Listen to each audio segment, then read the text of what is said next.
It was a dark and stormy night. Three friends sat down around a campfire much like this one, and behind them, in the darkness, a killer video game! Welcome to Triple Click, where we bring the games to you. This week we're talking about horror games and just what it is that lets video games be so uniquely scary. It's one thing to see a spooky door, it's quite another to walk through the spooky door. So let's walk through the spooky door together, yeah? I'm Kirk Hamilton. I'm Maddy Myers. And I'm Jason Schreier. Hello. Hello. Hello. Hello there, both of you. You guys, after 2 years of avoiding the stupid virus, I have picked up COVID. My entire family, really. I picked it up. My wife got it in the city and brought it home to me, so it's her fault. Yeah, so we have to be really careful on this episode. Yeah, well, to stay away from you. You don't want to transfer it through Skype. Yeah, I right, heard that right. Can really. I mean, I spit a lot into my microphone, so if you guys pick up some of that everywhere. spittle. I just wanted to warn anybody in case I pass out in the middle of this episode, in case I just get conked and right before one more thing, I'm like, all right, we're going to take a break and then just fall asleep. Yeah, we'll wake you up in time for one more thing. Jason is in the middle of an impassioned point that he's making and then he just stops. Yeah. He just falls over. That'd be terrifying, actually. Hopefully not. I'm glad to see you seem pretty good, and that's good to see. Yeah, I mean, I'm at the very beginning of it, so hopefully it doesn't get bad, but it feels like the beginnings of a cold so far. So we'll see. Well, we appreciate that you're here to talk with us, and we know that you'll be here next week. The first important reminder to give people is that next week we're going to be talking about Suikoden 2. We're going to be playing up to, how do you describe it, Jason? The Luca point Blight that we're stopping? part? Well, the checkpoint that I gave people is just Luca Blight. I'm like, you'll know it when you get there, right? You'll You know just it when say you see Luca it. Blight. Like, you know it when you get through it. Yes, I've gotten that far, and I do know it. And that's real dedication. One of our hosts here has COVID, and he's still showing up to podcasts, and that's the kind of dedication you get when you're a listener-supported podcast like Triple Click. So true. And we really appreciate all of you who support our show, not just who become members of Maximum Fun, but also those who spread the word, who tell their friends about it. That's the main way that people find out about our show. I guess sometimes there are promos on Maximum Fun, but really it's word of mouth, and we appreciate everyone who spreads the word, who leaves us reviews, and all of that kind of thing. And we should talk about this month's bonus episode that you only get if you're a Maximum Yeah, subscriber. so if you become a member, if you go to MaximumFun.org/join and become a member, really at any tier, you get access to the Maximum Fun bonus content podcast feed, which has all these bonus episodes, including monthly episodes from Triple Click, and the new one is going to be about, dun dun dun, Elden Ring. I suppose you already knew that because we already said that we were doing that, so maybe the timpani part there. But it's still exciting, right? I mean, It is still exciting. People are waiting. People want to know what we think of Marika and Ronnie and the gang, you know? It's true. We have a lot of I can't wait for thoughts. Kirk to explain it to me because I have no idea what's going on. It's going to be an hour of just lore explainers. Yeah. It's funny because I was deeper in the lore like a month ago, and now I'm trying to kind of refresh because I'm going to be driving this episode. But that'll be up toward the end of the month. It's going to be really fun. And MaximumFun.org/join, become a member, support our show, and get bonus episodes of Triple Click. All right, let's move on. So most games podcasts, they tend to record episodes about scary stuff in October when it's kind of close to Halloween. But Triple Click is not your average games podcast. To kind of celebrate that, we're going to be talking about scary games, about things in video games that scare us, just kind of as a broad topic. In honor of the scariest holiday of all, Memorial Day. Yeah, sure. Yeah. I really associate that with being terrified. You're remembering the fallen and that's zombies, true. I guess. War is pretty scary. War never changes. Call of Duty, I've heard that. zombies, something. Yeah. So that's what we're going to be talking about. We're going to be talking about what makes a video game scary, how horror games work, and just this general topic. I put an outline here, but we're going to keep it kind of loose. We're just going to talk about it because I think Keeping there are it a lot loose. of different interesting directions that this episode could go. So to start with, I asked each of you to bring in some example of a moment from a game or a game that you played that was scary in an interesting way, or that spooked you out, or I don't know, just something that you thought would be good to kick us off. So Maddy, why don't you go first? Sure. So I'm sure we're going to talk about the experience of playing horror games with someone else, and that's what my example is. I I mean, I've played a lot of Resident Evil games, but this specific anecdote is about the 2008 port to the Wii of the first Resident Evil, which is a very awkward Resident Evil. It's got tank controls. It's pretty hard to get Jill Valentine to go where you want her to go in that game. I would say that's part of what's scary about it, actually, is that you look like you're peering into this diorama, kind of like a Diablo isometric situation where it's not fully isometric, but you are peering into this mansion and you're watching, I mean, I always play as Jill. You're watching Jill walk around and you have sort of control over what happens to her, but not as much as I would like. So, I played this version of Resident Evil with my friend Jake, and the two of us kept switching off, and I think this was the first time in my life that I noticed how completely different it feels to be the one playing the game versus the one watching the game. Because the first Resident Evil is so freaking goofy. Like, there are so many YouTube videos making fun of the translation. It's very awkward. There's like the famous Jill sandwich line and meme accompanying it that people can Google if they're young and they don't know what I'm talking about. And it's just a goofy game. And when you're watching it, it just feels silly. But when you're playing it, I don't know, it's like something magical happens where you're like, well, wait, I don't want to open this door. Well, anything could be in there. And if I click this button to open the door, what's going to happen? And there's just such a different physical, like I would feel my whole body tense up as soon as Jake would hand over the controller to me. And both of us were doing it. We were both like, why is this so much scarier when I'm the one controlling this? Like, what is happening here? And we got through it, but it was ridiculous. And I don't know why. It just, there's something about it. There's something about being the person who presses the button to do something as opposed to just sitting there making fun of it on the couch next to your friend. It's kind of a perfect encapsulation of the power of video games, right? I think that horror games maybe more than any other kind of game, like because it's so potent, right? Fear is so potent, and the feeling of being afraid of what's around the next corner, and the feeling of actually having to go around the next corner. It's such a crucial difference between playing a video game and watching a horror game. That's a little bit like the moment I'll talk about as well. Or watching a movie or a show or anything else, because watching a video game is essentially that same disconnected experience. And you can even laugh at the other person's moves and be like, haha, I wouldn't have done that. But then as soon as they hand the controller over to you, you're like, would I have done that? Now I have to actually answer for my crimes and the jokes that I've been making all afternoon about this game. You're running up the stairs instead of running out the front door. I now have to push a wardrobe in front of a zombie so that it doesn't get out the door and kill me. Terrifying stuff. It's like going to a haunted house. It's the closest you'll get to being an actual jump scares and actual turning a corner is like controlling it, as opposed to, I don't know, watching someone go into a haunted house, watching a YouTube video of someone going into a haunted house. Watching, The Haunting of Hill House or whatever. Right. Being tested on how well you would do. That was like the ultimate joke of Scream, of the first Scream, is that these people sit around talking about horror movies for the first part and saying, oh, what does she say? Sydney's like, oh, there's always some girl who runs up the stairs when she should be running out the front door. And then the first thing that happens is the dude comes in the door and she runs up the stairs because that's the easiest way to get away. And it's video games put you in that situation where you're like, oh, like I am running up the stairs. How am I going to get out of this haunted mansion? Yeah. Here I am. Jason, what is the game that you brought in for us? Okay, so I don't really play horror games. They're not my jazz, I guess.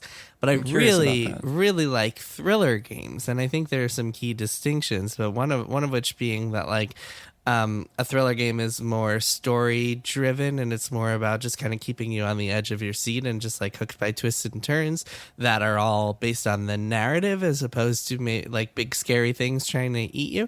And so one of the best feelings, one of the things I'm always chasing when I play a really good thriller game is that feeling at the end when it's like you're left with all these mysteries and you're finally getting into this like big metallic room and you see the pods and you see the computer terminal with all the answers on it and your heart is racing and you just like you have that like adrenaline feeling of like, oh man, this is it, this is going to be that twist, that thrill, that sensation that's really just going to turn the game upside down for me.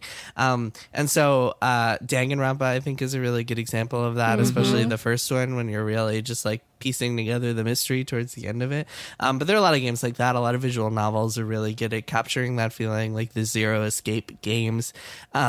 So that's the game that I wanted to bring to the table, and the kind of idea that I wanted to bring to the table, which is that I think there's something maybe kind of like the loose sibling of the horror is the thriller, and that's something I tend to gravitate more towards. Yeah, I think the potency of Danganronpa is there are horrific things happening in the story, right? I mean, when you explain what's happening in this game, which is a bunch of kids are locked in this school in this very creepy environment and forced to kill one another, and then they do kill one another, and it's all for this very sort of bleak conspiracy in the end, and the revelations are all very dark and scary. It kind of sits with you in a different way, like it gets into your head, and you do think about that premise, as silly and outsized as that game can be, even though there aren't moments, right, where you're being chased by a monster down the hallway. It's a different sort of fear. Yeah, I think that's another kind of key element of the thriller is that horrifying things are happening, and it is like horrifying from a more macro perspective, like you mentioned with that, or even if it's like a standard political thriller or mystery thriller where like, oh my God, the president's been assassinated, or the president's about to be assassinated, and only Jack Bauer can stop the assassin. But wait, now Jack Bauer is the assassin. Dun dun dun. And that is like, yeah, conceptually horrifying, but the moment to moment is more thrilling, I guess, than horrifying, which is more what I'm looking for when I play a game or experience anything. I really enjoy those more than horror. And they can mix together, like Stephen King's books. A lot of his books are kind of a blend of both, I would say. Mm-hmm. Did either of you play the game Soma, that sci-fi horror game? Maddy, you did. Yeah, No. Definitely a psychological thriller about the nature of being a person or being a robot and transferring your consciousness to another being. Yeah, it's a game where this makes me think of this, Jason. It's a game. It's like an undersea horror experience, I suppose. It's that kind of abyss sphere, kind of, you're down on the bottom of the ocean, scary stuff is happening, you're all alone. And you don't have any method for fighting back against monsters. And there are horror parts of the game where you're kind of having to sneak around these monsters. This was made by Frictional, the same people who made Amnesia, which is actually going to be the game that I brought in. But what's interesting about that game is that there are scary parts of it where you're, it's scary. There's a monster and it's really creepy. It's making horrible sounds and it's following you around, and you have to go press a bunch of levers and open the code for the door, and this thing is kind of following you, and if it sees you, it'll kill you because you don't have a way of killing it. And those parts are scary. But then, like you said, Maddy, this game is really concerned with the idea of consciousness and of copying yourself. Actually, Severance, anyone who likes Severance, likes these ideas, should really play Soma. It plays with a lot of the same ideas. Who is you? Are you still you if there is another copy of yourself? Which you, do you, whose eyes are you seeing through, and a lot of these questions. What if you met you, etc.? Right. Would that be creepy? Yes. And like, what do you owe to yourself? There's all these big philosophical questions that spiral up to this really incredible finale that is truly deeply horrifying on so many levels, just not even in the answers it gives, just in the questions that it raises. And that goes way beyond anything I ever felt when some spooky thing was following me down the hall. Yeah, whatever. Yeah, like stealth sequences. Nowhere near as scary. Yeah. So who cares? Having an existential crisis. Now that's the real shit. Yes. The fear of just thinking about the things that happen. So that sounds more like a psychological thriller with like a horror atmosphere. I think horror, if you're kind of trying to define the difference between the two, I think horror is more about putting you in a situation where like you are being chased, or you are like the atmosphere is horrific and scary. You're in this mansion, you don't know what's gonna pop out at you. You're like on a spaceship and there's a giant alien creeping through the vents and it's trying to kill you, as opposed to the thriller where it's more about like question asking, or it's kind of the story that is horrifying you and propelling you along. Right. I think that's a transition that games underwent. It's basically the shift from Resident Evil to Silent Hill, where Silent Hill is playing more in the realm of psychological horror, where the thing that is scary is just thinking about some of the stuff it's raising, because those are like fundamental fears, death and being obliterated and not existing, or being totally powerless and watching horrible things happen to people you care about, like things like that aren't just a thing chasing you down the hallway or like jumping out at you, unexpected. Yeah. I also think with horror games specifically, one of the things that video games can do that other media can't is video games can set you back if you do the wrong thing. If you get caught by the guy, if you're playing Metroid Dread and you get attacked by the Emmy and you let the Emmy catch you, then you have to go back to the checkpoint. Or like so in it can any of these actually horror feel games. scary because Yeah, you're like, well, I'm afraid of losing my progress. Exactly. It's annoying. It's like it really gets you.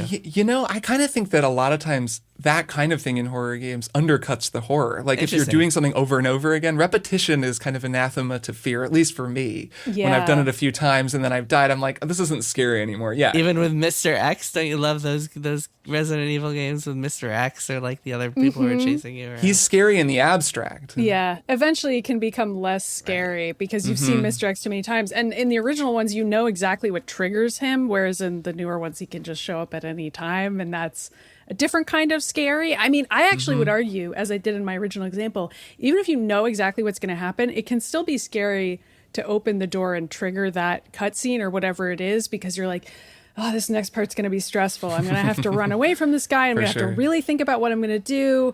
And you're like walking up to the door and then you do have to press the button to like get it started. And even that sensation of like gearing yourself up, like that's part of what's pleasurable about being scared. It's just being like, oh, this is about to happen. It's like how tropes play into horror films as well, right? That something scary is about to happen and then it plays with your expectations in various ways. Or even if something scary is behind the door, it still is this it's this whole dance of anticipation as it builds it up.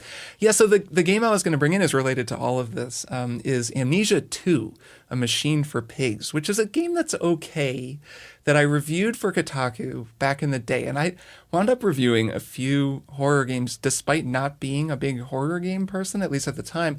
But it led me to all of these. Wasn't one of your reviews just the word nope over and over again? That was the one with nope. And that's why that led me to sort of a couple of different structures that I've got for horror games, like ways that I think of them.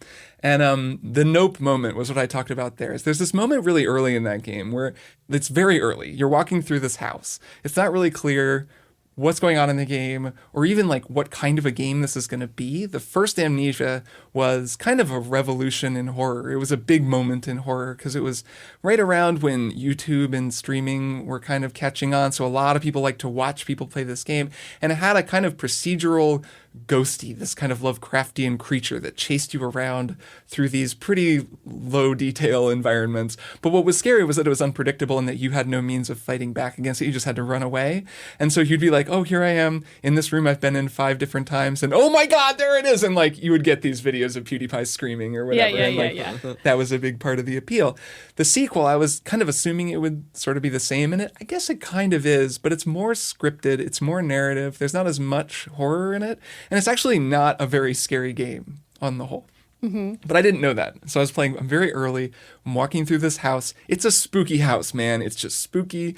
The music is spooky. There's a storm, I think, outside. Everything looks weird. You're finding all this evidence of weird, like, pig experiments. And there's, like, kind of bits of blood. And, like, it's just not a cool place to be. And then eventually you find this stair, like a ladder leading up to an attic, and there's an attic door, and you have to go up the ladder and into the attic. And I was just sitting there for a while looking at the attic being like, I don't want to go up there. It's this like yawning dark attic doorway in this spooky house. Everything's telling me this is a bad idea. And I kind of like sat with that moment and explored it, and it became the nope moment, which this game is full of nope moments.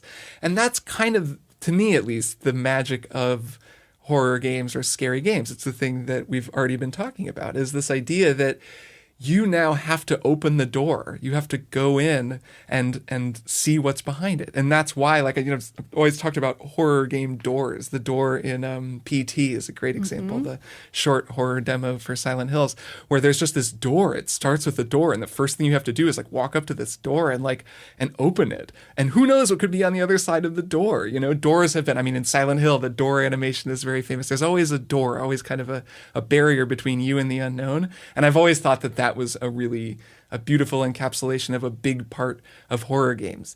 There's this separation between two feelings. I see these two feelings as being like central to horror. There's dread and there's panic. These are the two feelings that I think you kind of spend a lot of time in if you're playing a game. And I think the most is like... So there's Metroid Dread and Doki Doki Panic. Okay. Exactly. Yes.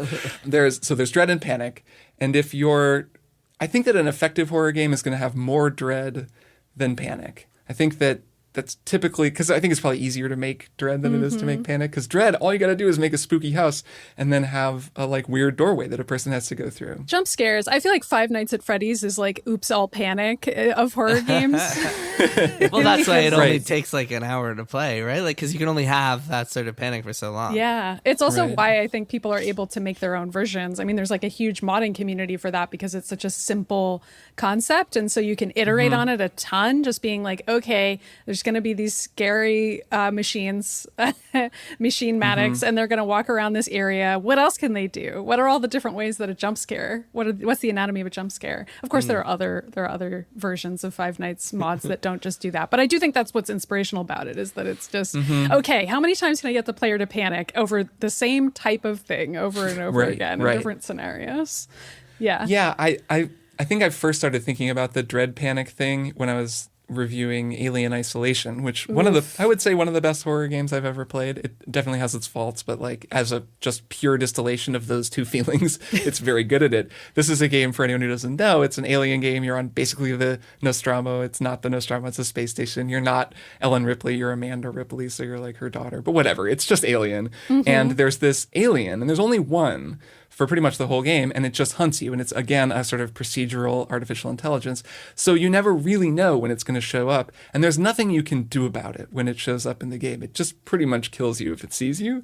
So you spend the whole game in this state of dread, where you're dealing with other stuff. There's puzzles to solve. There's other kinds of enemies. There's like androids and stuff to deal with. But most of the time, just in the back of your head, you're like, that freaking thing is going to drop through the ceiling, and then I'm going to suddenly be in this other world. And that's when the panic sets in, is the thing drops through the ceiling, you dunk under a desk, and then you're in this situation where it's like right next to you. It doesn't see you, but if you move, it'll hear you. And you're like, your adrenaline is kind of going, and you're thinking, I just have to get to the save point. I just have to do this thing. I don't want to die.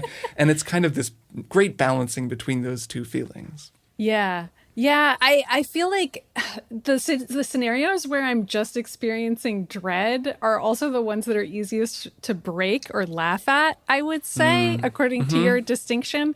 Like one of my examples on my list here of things that have scared me, the Resident Evil 7 demo, which is sort of a PT-alike. It was definitely influenced by PT, where you're just exploring the same house over and over again. Also played this one with friends. I do that a lot because it's like the only way I can get through this kind of thing. So we were all trading the controller around for this demo, and there's this part where you go up into an attic, and when you sort of explore the attic, you're walking around, and then if you turn back around towards some mannequins, they will have faced you. And they weren't facing you when you walked up, but when you turn around, they're facing you. And the first time I saw that, I was like, oh, I don't like that. I don't like that the mannequins turn around. That's spooky, and I want to get out of here. And then my friend just kept being like, well, let's just see what triggers it, and just like completely broke it by like walking up and down the stairs a million times and like seeing how close you need to get to the mannequins before they turn around.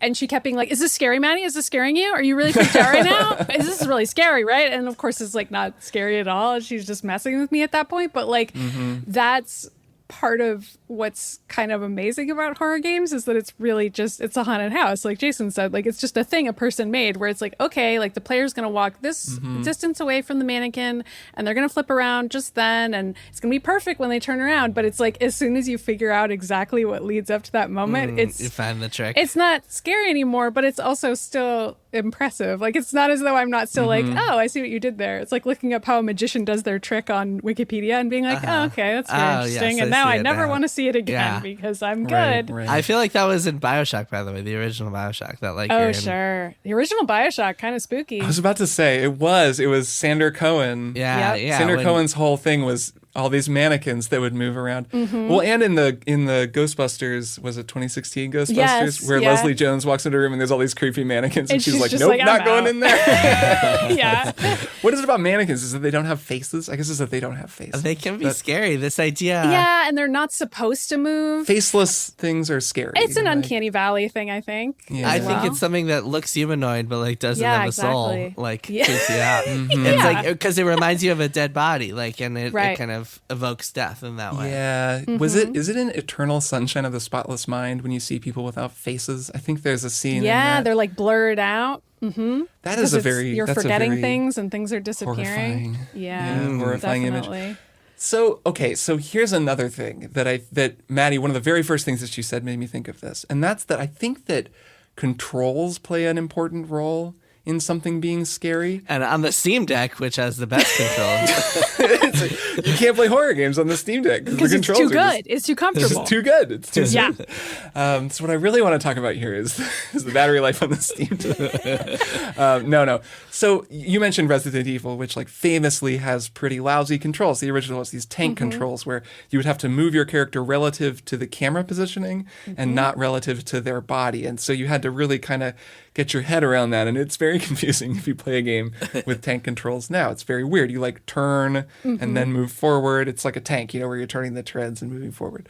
And that's part of what makes it so scary when there's like two zombies coming at you down the hallway, but you're like, oh God, I have to carefully maneuver my character and then like turn and you're around. Like, I just want to move the joystick away from the screen, but like that might not necessarily be the direction the joystick should be moving in order for you to get Jill away from the zombies. It's terrible. It's horrible. Right. And if it were smoother than that, it would undercut some of the horror. And there are I suppose there are horror games that I've played that have smoother controls, but really... Like, say, every other Resident Evil in successive order after the first one, perhaps? That's true, but I would even say that like Resident Evil Village, the most recent one, I wouldn't call those controls like, it's not Destiny, it's not Vanquish. Like it's not a game where you're like super fast, like ADS, like swinging around. You can like turn and shoot and like just totally like have total fluid control. It's still a little bit slow and weird and turning kind of takes a long time. There's always an element of that in a game that's trying to be scary.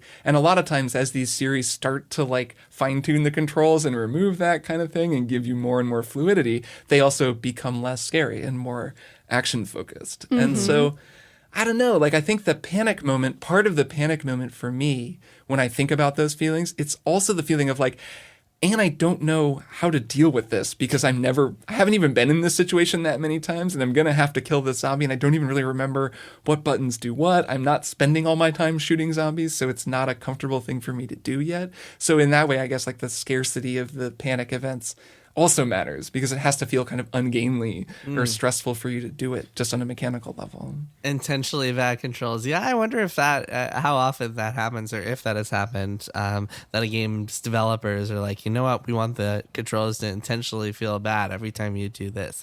There are times when like a game might intentionally mess with you, like if you're drunk or something and it's like, oh, you press A and it doesn't do anything. But I wonder if there's times when a mechanic is actually meant to feel bad because that will evoke the correct emotional response in you. That's kind of an interesting notion that I hadn't really given much thought to. Yeah. I think you can at least like the intent is harder to say just because it's sort of hard to know what people were thinking. Sure. Though Resident Evil probably gives the clearest example, like the clearest sort of chronology of this, because even going outside of the first game, you can look at Resident Evil 4, which is a game that a lot of people see as the big transition point in that series where it became more action-based. And even Resident Evil 4 doesn't have great controls if you play it today. Leon has to stand still in order to aim. So you still wind up in this. Yeah, they fixed it for the remake for what it's worth. Like on Wii, it plays pretty well. And I think on GameCube, it was a little bit better. No, actually, no. It was just on Wii because you can use the motion controls. But the motion controls. Besides the point. And I've played it in VR, actually. The new VR version on Oculus Quest is pretty cool. And you're much more mobile in that game. You can teleport around. It really changes the way the game works. But even in like the Wii version of Resident Evil 4, if I remember correctly, you can't move while you're aiming, right? Right. You can't. So it's still just easier to start the process of aiming. So and the game is more action based, and you just have more ammo also and kind of better guns. But because you can't move when you aim, it does create this like very distinct Resident Evil thing where anytime you bring your gun up, you're suddenly rooted to the spot and it becomes this like kind of pressure cooker thing as, there's a bunch of zombies in that game. So they're kind of coming toward you down an alleyway and you shoot one and you can't tell if you killed him. And then you see another one coming and you're like, crap, I'm going to have to bail out. And bailing out requires the whole you stop, you like hit the turnaround button, you kind of run, you hope you do that before they get to you. Like it still has this like heaviness that forces you to really consciously consciously make decisions compared to, say, Dead Space 2 is a good example. Maybe we'll all find out if I win our bet and we all play it. But that's a game where you're much more mobile. Isaac he's not like, he's not Bayonetta, but he's more mobile and able to move around a little bit more. And then the enemies just have to be tuned to kind of deal with the fact that he's a more mobile guy. Right. Which I think is part of why Dead Space 2 moment to moment just feels more like an action game, like a Half-Life 2, which Ravenholm was pretty scary for me, actually. But I was actually going to bring up Dead Space 2 anyway, because there is a scene in that, the eye poke scene, where I did talk to a guy who worked on it about how they intentionally designed it to be uncomfortable to play, just like Jason said. And people can find this at Polygon if they want. But it's basically a mini game where you have to stick a needle into Isaac's eye, which sounds terrible even when I just say it. But the mini game, just the way that it's designed is also terrible. And I interviewed this guy just to be like, how did you make this feel so bad? And also, why have you done this? Like, why have you done this to gamers who play it as... I mean, it's one of the most incredible things I've ever done in a video game. I agree that it's terrible, but it's also incredible. Yeah. And his quotes are very funny. He was talking about how, like, that was the moment where people were cringing and, like, couldn't look at the screen. Yes. Even just watching someone else play it, people were like, ugh, because it's like, it's so intense to even think about putting a needle in your eye. But anyway, great video game. Can't wait to play it when Kirk wins the bet.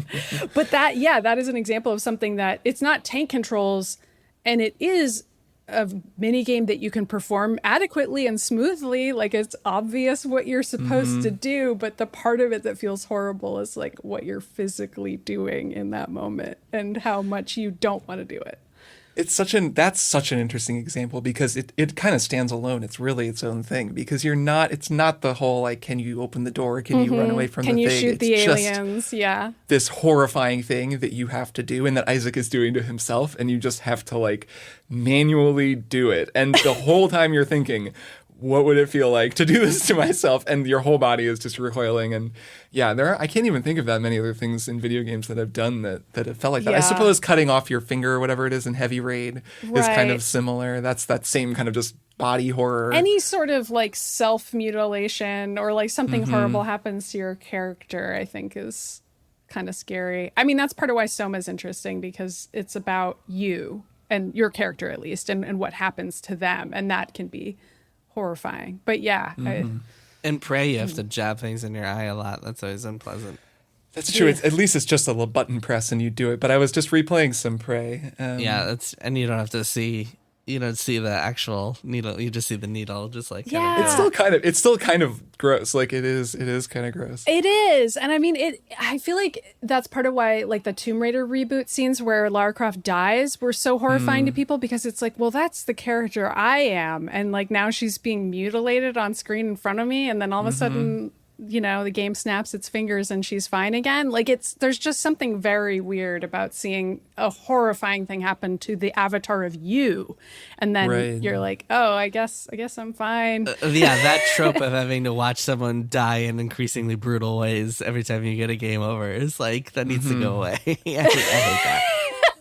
It bothered me so much in Last of Us too. I remember a couple. Jason, I feel like Last of Us, I mean, it's like, is that a horror game? Like, that's another example of a game where both the first and the second one, I'm like, well, it is doing some horror things. There's some pieces of it that are spooky, scary. You're walking through the shadows. A lot of games take horror elements, but aren't necessarily horror games. Like most action adventure games at some point have some horror scene or horror section in them. A lot of, like, immersive sims, or a lot of just kind of, I don't know. There's scary parts in Horizon. There's scary parts in Elden Ring. There's, like, horror and all this stuff.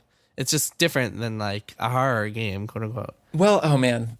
There's so many things I want to talk about. I want to talk about Tomb Raider, but I also want to talk about Elden Ring. Let's put a pin in Elden Ring for a second.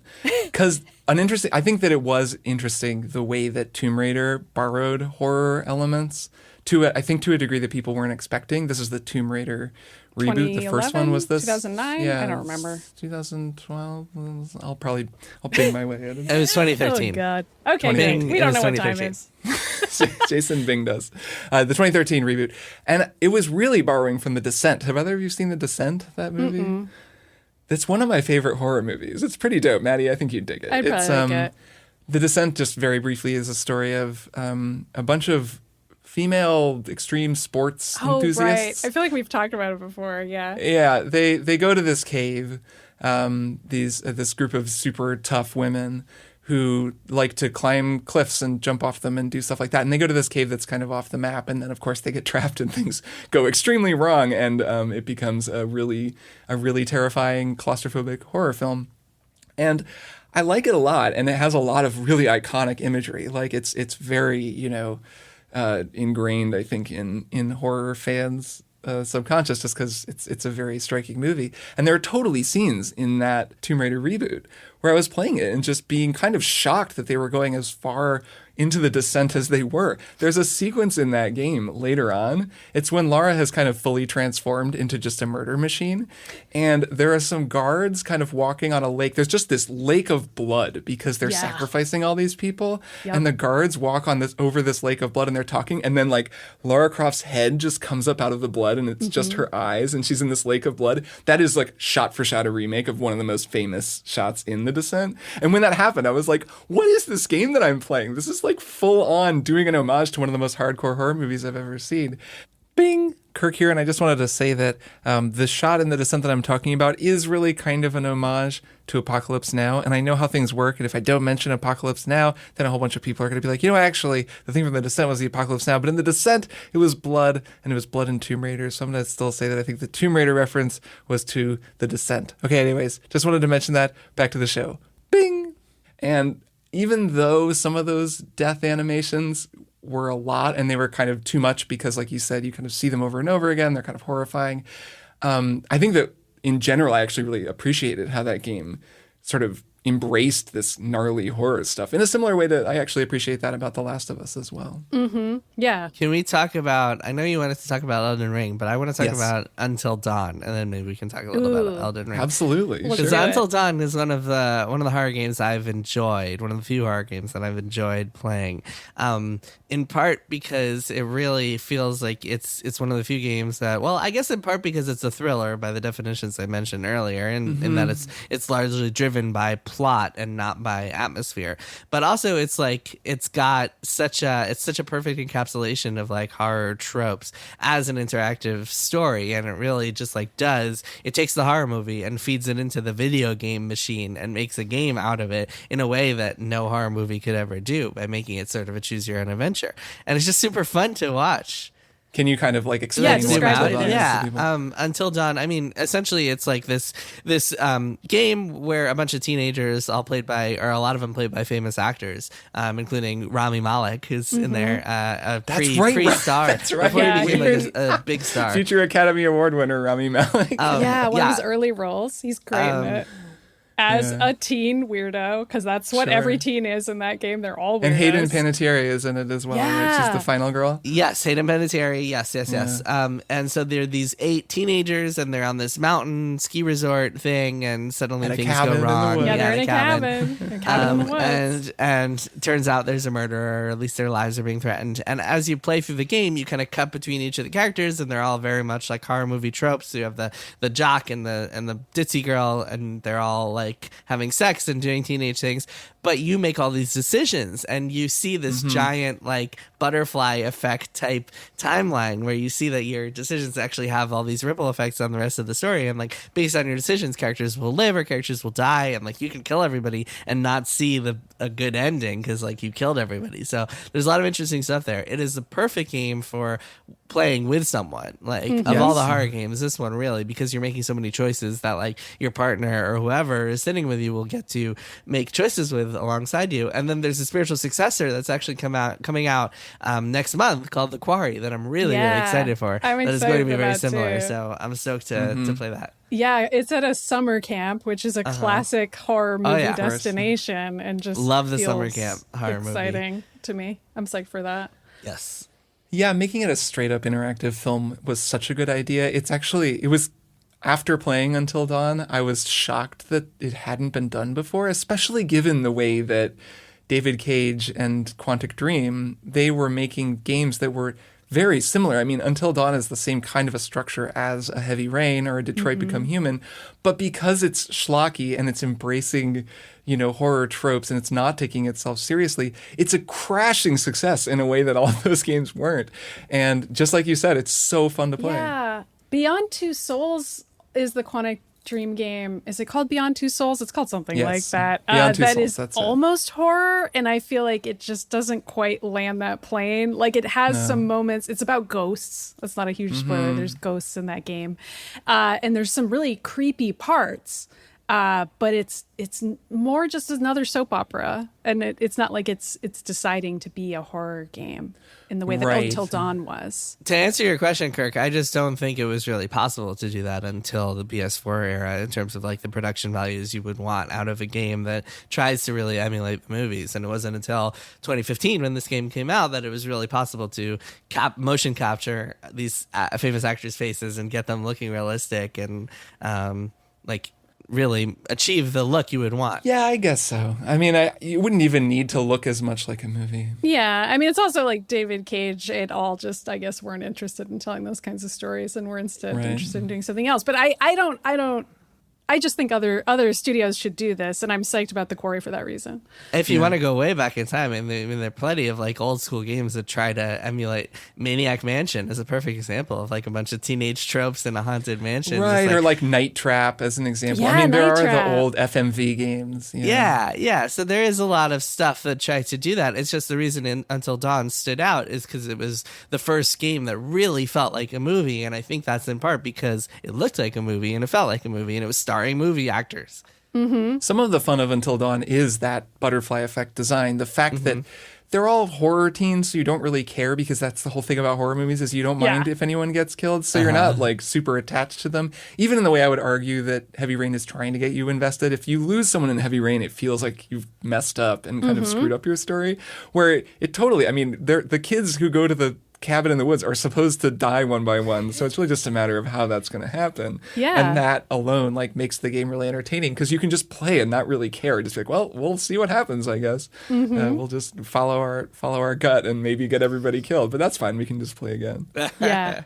So Elden Ring, let's talk a little bit about Elden Ring, because I do think there's something interesting in the way that FromSoft borrows some survival horror tropes. Like they do something distinct. It's very rarely truly scary, but it's the same kind of structure as a horror game where you look down into a room and it's a new room that you've never been in before, and it's kind of a big open area, and maybe there's an item all the way across the room on the other side, and you're like, shit. It's that, this isn't and gonna it's that go same well for feeling. me, is it? Right, like whatever is going to happen in there, it's going to be bad, and I'm probably going to die. And then because you die so often in those games, and because you so quickly start to see your deaths as sort of funny, it's not scary because you walk in and the floor falls out and you fall into a pit of acid and there's a giant crab and it eats you, or you walk in and someone drops a boulder onto you, or whatever other horrible thing that happens. It winds up feeling like slapstick instead of horror. A lot more dread than panic, in other words. It's almost not even dread because you're not even in a scared place to begin with, because death has become so commonplace and you're so used to it. Yeah, although it can be dread if you have like 100,000 runes and you don't want to give them up. That's when it becomes dread. True. That's very true. So there is kind of a gradient in those games. There are times where it's legitimately just horrifying. You're like, I'm so far into the unknown. I don't know where I am. I have so many souls. I don't want to lose them. This sucks. There's like horrible monsters everywhere. And you really start to kind of feel that fear. But I wouldn't say that's intentional fear. I mean, I guess it's stress. I would describe it as stress rather than a horror game scenario. Jason, were there things in Elden Ring that you thought were outright scary? Because I don't know if I see it that way. I mean, the ants. Yeah. Okay, but you know what? I take it back. Ants, yes. The ants are really bad. I forget everything I said. Also, when there was an incredible moment when I was playing co-op with our buddy Mike Rougeau, and I wound up falling into the basement somehow and getting eaten by an abductor and taken to Volcano Mansion, and I was like terrified the whole time that was happening. Yeah, that was super fun. The abductor is very terrifying. Yeah. Those things are terrifying. I guess Bloodborne has more like full-on horror. I think people consider but Elden Ring Bloodborne has an outright horror game. a fair dose of it. Yeah. Yeah, I mean, those abductors are fucking scary. Yeah, a huge thing with a face that doesn't move that grabs you is quite scary. There's something freaky about those guys. Bloodborne's a funny one because it's using all of these elements of gothic horror and then Lovecraftian horror, but it's not mostly a very scary game, except in that same way we're describing, that sort of distinct from Soft Stress, which is sort of its own feeling. Yeah, and I also feel like the design of those games, it sort of forces you through my friend breaking the mannequins in Resident Evil 7's demo, where it's just, you're seeing it so many times and you're sort of encouraged to notice the patterns of every single enemy and to laugh at yourself and them to such a degree that it's as though it becomes slapstick almost immediately in every scenario. I mean, I still don't like those ants. I don't like those guys at all. No, but those ants that's are not more cool. just because I don't like how big those ants are. That's less about Elden Ring's design. It's a separate more thing. just a personal opinion. Well, the hair, really, it's the hair on them that is just not cool. Yeah. No, it's not. It's not okay. Yeah, sometimes just a gross enemy is all you need. Well, there's so much more that we could talk about. Oh my God. We barely talked about PT. We could just do a whole episode on PT. Maybe we will. Maybe in October when it's closer to Halloween. But for now, I think that'll do it for this discussion of scary games. So yeah, let's take a break and then come back for one more thing. Hi, my name is Graham Clark, and I'm one half of the podcast Stop Podcasting Yourself, a show that we've recorded for many, many years. And at the moment, instead of being in person, we're recording remotely, and you wouldn't even notice. You don't even notice the lag. That's right, Graham. And the great thing about this... Go ahead. No, you go ahead. Okay, go ahead. And you can listen to us every week on MaximumFun.org. Or wherever you get your podcasts. Your podcasts. Did your neighbor back into your car? Bring that case to Judge Judy. Think the mailman might be the real father? Give that one to Judge Mathis.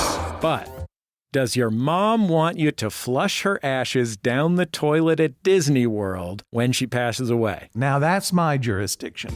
Welcome to the court of Judge John Hodgman, where the people are real, the disputes are real, and the stakes are often unusual. If I got arrested for dumping your ashes in the Jungle Cruise, it would be an honor. I don't want to be part of somebody getting a super yacht. I don't know at what point you want to go into this, but we've had a worm bin before. Available free right now at MaximumFun.org. Judge John Hodgman, the court of last resort when your wife won't stop pretending to be a cat and knocking the clean laundry over. And we're back for one more thing. Maddie, you have to go first because I see what your one more thing is. And it can just carry on from what we were just talking about. I know. So I picked Elden Ring. This is kind of me ringing out Elden Ring because I know we're going to record a Beans cast this month. But I wanted to say something else about it. Since I'm basically at the end, I've reached the final boss. I will beat it at some point this week before the Beans. But I had to really change my builds in the last chunk of this game, and I have mixed feelings about the fact that I did that. I've talked a lot on this show about how I really like doing a strength build with like either an axe or like a really big sword and a shield. And I did that for almost the entirety of Elden Ring. Love and life, great stuff. And then somewhere around the fire giant, maybe a little before, I started doing the power stance with two swords.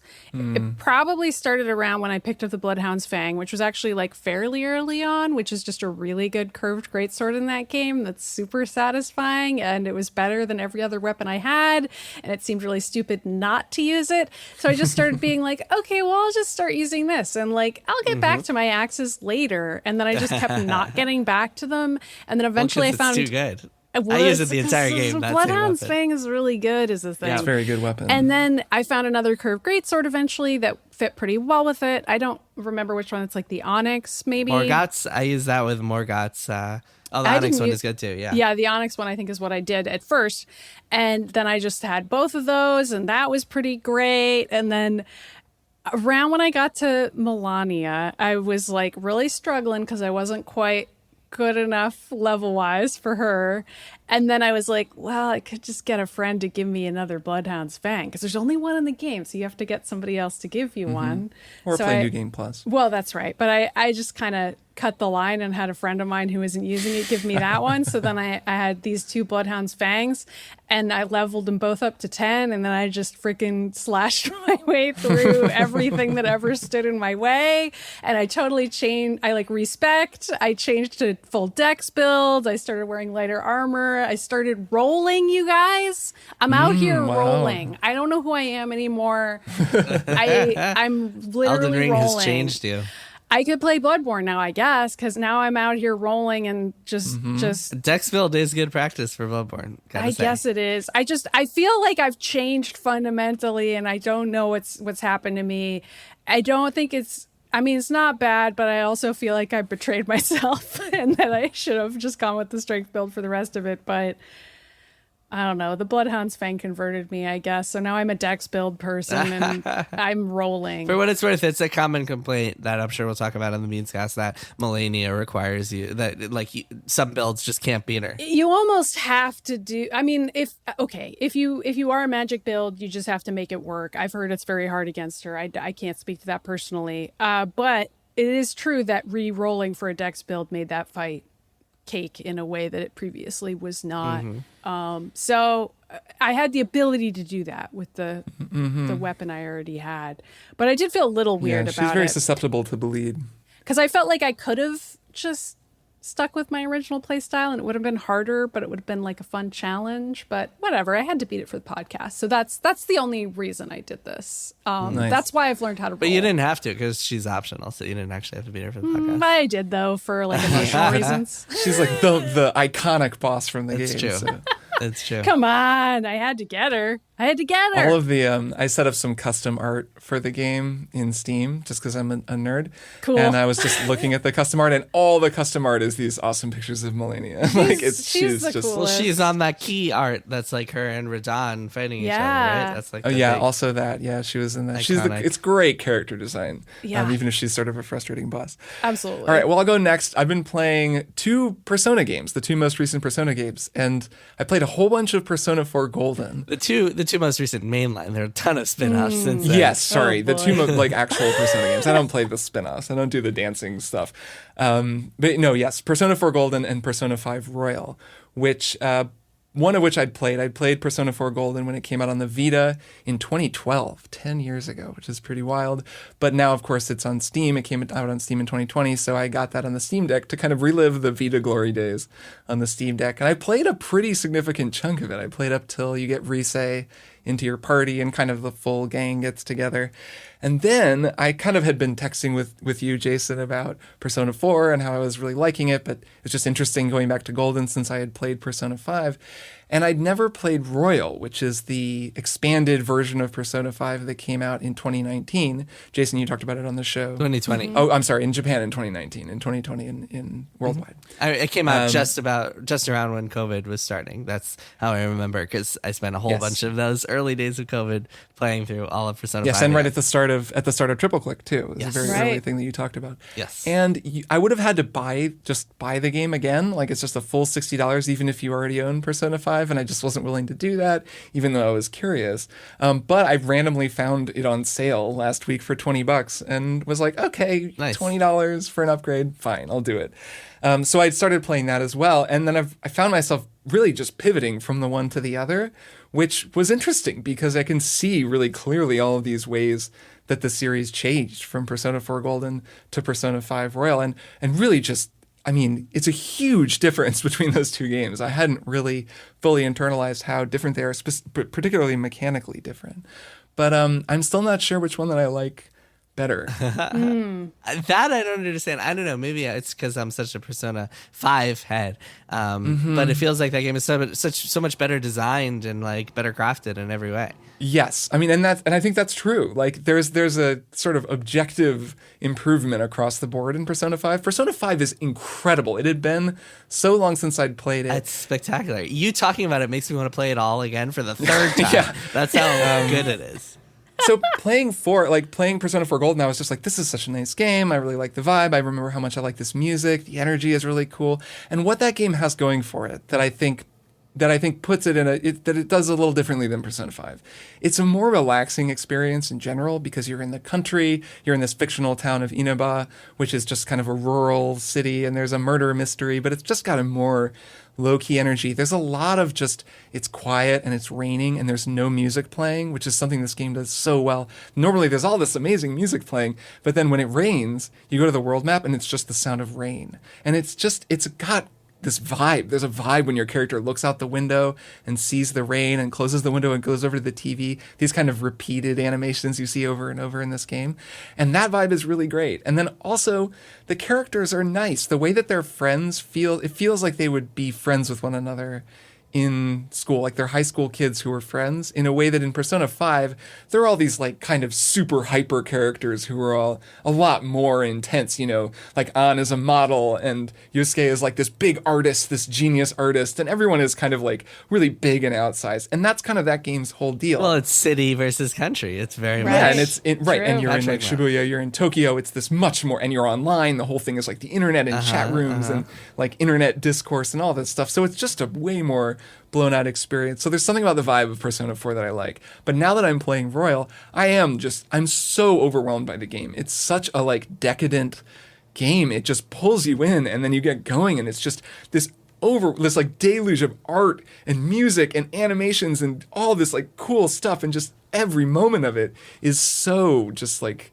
pleasing. It's such a pleasurable game to play. I'm just sitting here kind of playing through it being like, well, I'm probably going to play like this whole stupid thing over the next few months. Now you know how I felt 2 years ago. Exactly how I felt 2 years ago. It really, and the funny thing sucks is, it's like once you get to the end stuff, it's actually totally worth it because there's like some really good stuff at the end of the game that they've added. Yeah, I've been impressed with the changes. Of course, there's this new character who they're kind of folding into the story, but there's all these mechanical improvements, a lot of little things that make a big difference. You get the baton pass right at the beginning that totally changes combat. You have like your bullets reload after each fight, so you can like there's all this little stuff that they've really like just moved the levers in various ways that introduce all these cool new ideas.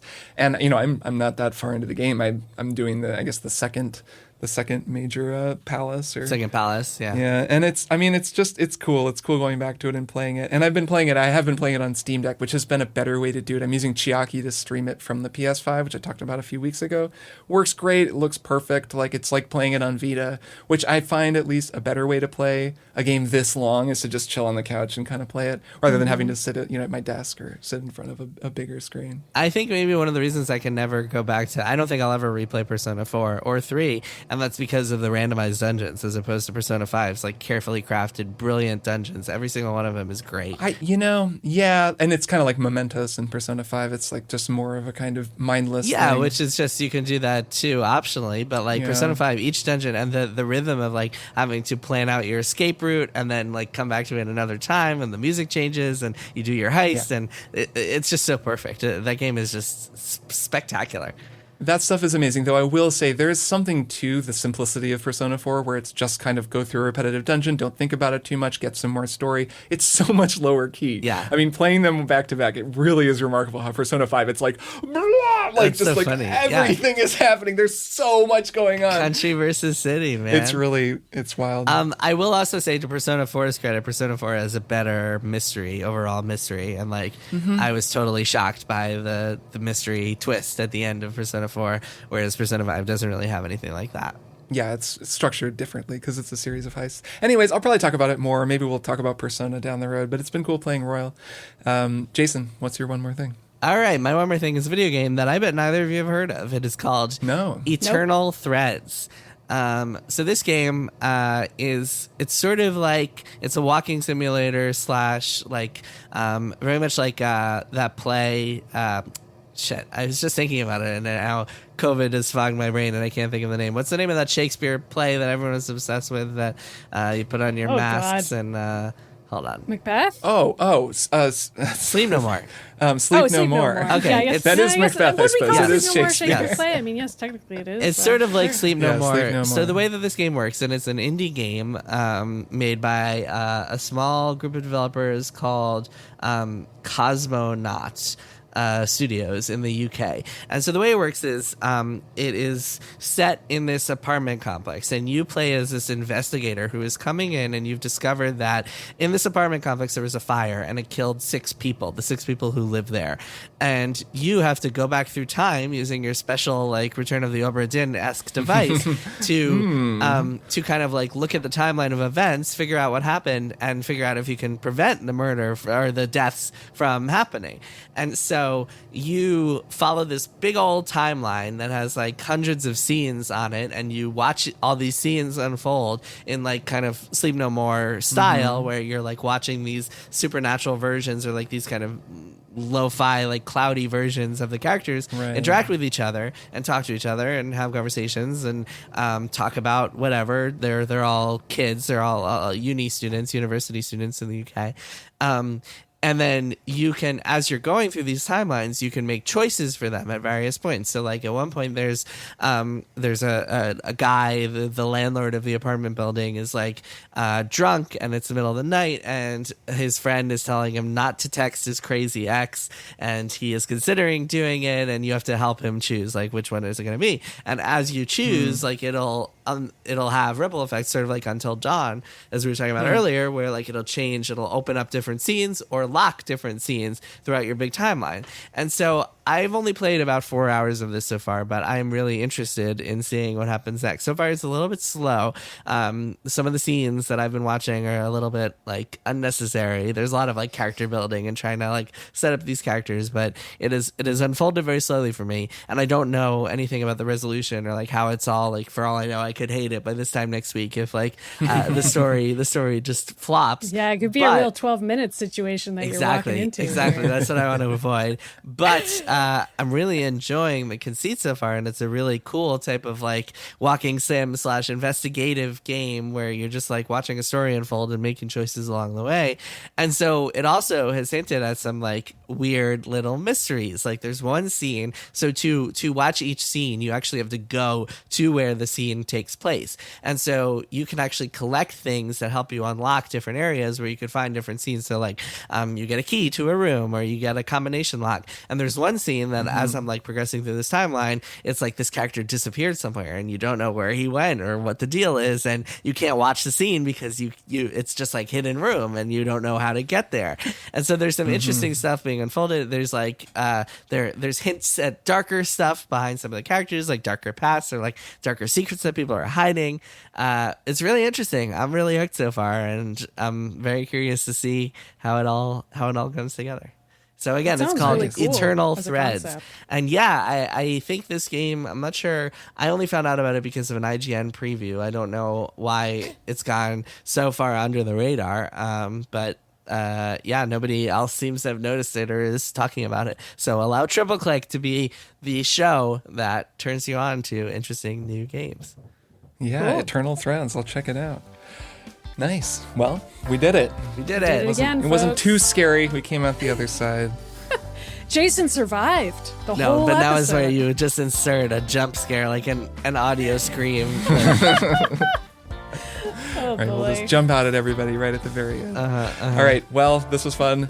I will see the two of you next week. See ya. Bye.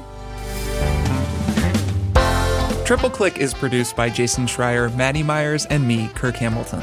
I edit and mix the show and also wrote our theme music. Our show art is by Tom DJ. Some of the games and products we talked about on this episode may have been sent to us for free for review consideration. You can find a link to our ethics policy in the show notes. Triple Click is a proud member of the Maximum Fun Podcast Network, and if you like our show, we hope you'll consider supporting us by becoming a member at MaximumFun.org/join. Find us on Twitter at TripleClickPod, send email to tripleclick@MaximumFun.org, and find a link to our Discord in the show notes. Thanks for listening. See you next time.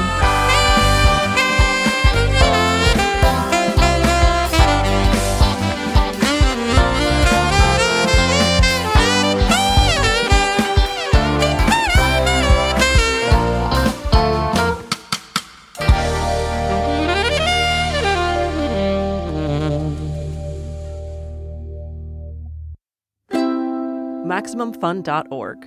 Comedy and culture. Artist owned. Audience supported.